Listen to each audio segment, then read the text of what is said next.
So here we are in the crawl space. This is underneath the living room, or what we call the music room. This here, if I back out this a bit, this along here is the base for the fireplace, which is above. And you can see they just used timbers that were flattened on one side for the floorboards. We've got nice big square beams running here, I think every 8 feet or 10 feet or something. You can also see, I don't know if the video picks it up, but there's some, you can see daylight between where the sills are and the concrete wall. So obviously potential for pests to get in there, probably big enough for a mouse. But the other thing too is you can see that they've done sill repairs here. So this is a small block, so they've cut that out, put that in. Then they put another piece right here to the corner, which is there. Now the problem that we have is the floor in the living room. So right about here is actually an exterior door that goes outside. So anytime you step onto the floor, either coming in or out of the door, all those boards there flex, and you can see there's like the old school nails, and I'll get a little closer in there.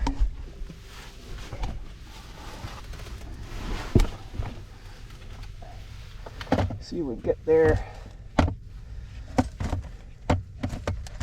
Come on, I want to get that light position well.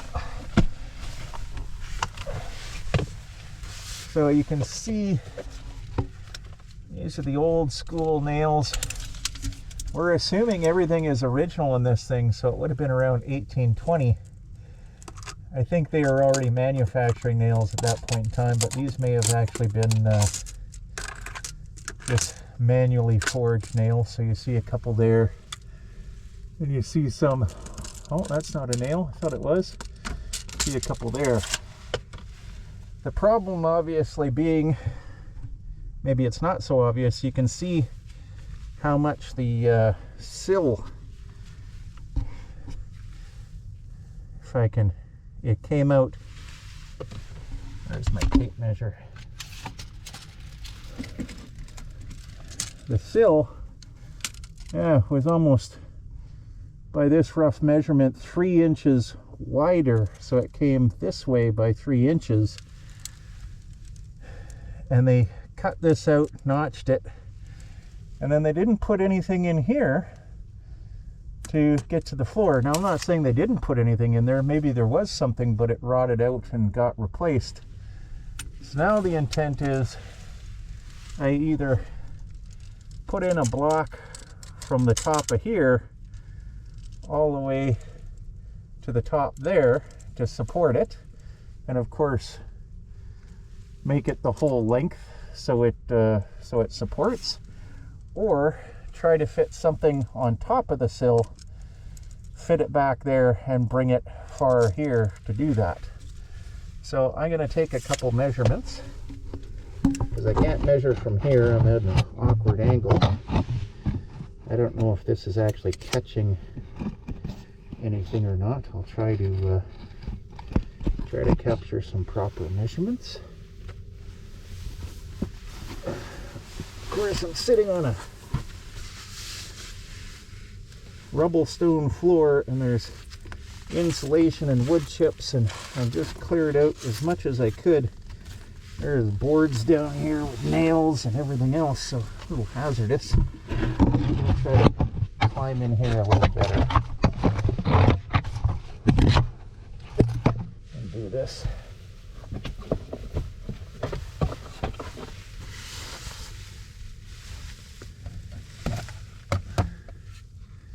So first thing, I'm going to get a measurement all the way from the corner there.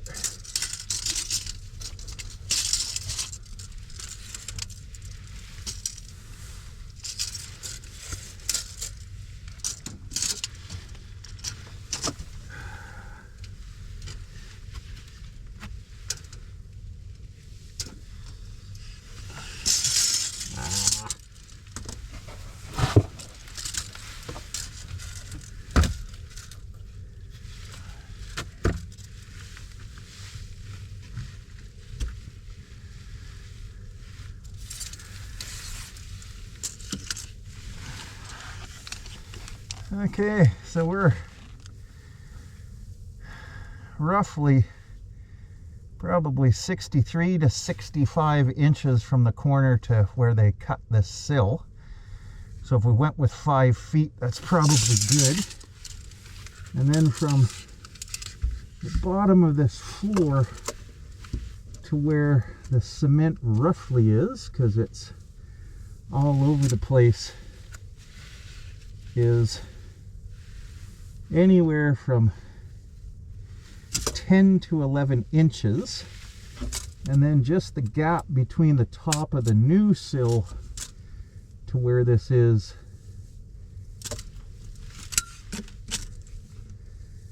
just shy of 3 inches.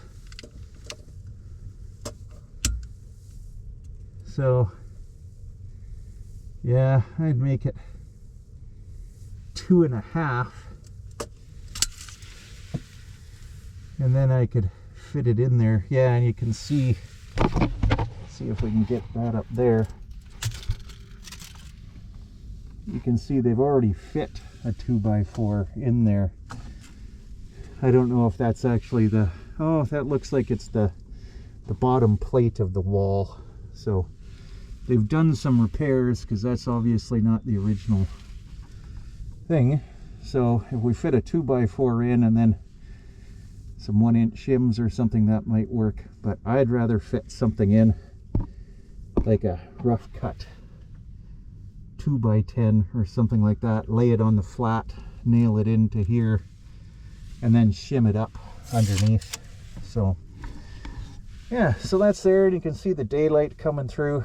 So, but this is all going to be spray foamed. We'll just another mouse hole to fill. Okay, we're gonna stop recording there.